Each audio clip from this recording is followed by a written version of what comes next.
অসমের মুখ্যমন্ত্রী হেমন্তের আশঙ্কা, সম্প্রতি পড়শি দেশ বাংলাদেশ থেকে বহু মানুষ অসমে ঢুকে পড়েছেন।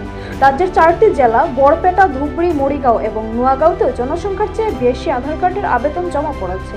তা থেকে বেআইনি অনুপ্রবেশ নিয়ে সন্দেহের দানা বেঁধেছে রাজ্য সরকারের।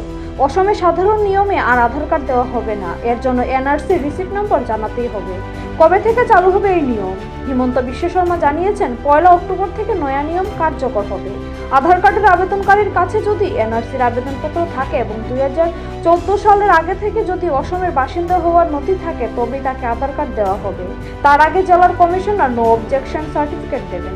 সেই সার্টিফিকেটের সমস্ত খুঁটিনাটি খতিয়ে দেখবে রাজ্য সরকার, এরপরে আধার কার্ড দেওয়া হবে। হেমন্তের দাবি, দেশে বেআইনি অনুপ্রবেশ রুখতে অসমের এই পদক্ষেপ সমস্ত রাজ্যে করা উচিত। তিনি এও জানিয়েছেন, এনআরসি করার সময় রাজ্যের যে 9,55,000 মানুষের রেকর্ড সরকারের কাছে জমা রয়েছে, তাদের এই নিয়ম মানতে হবে না।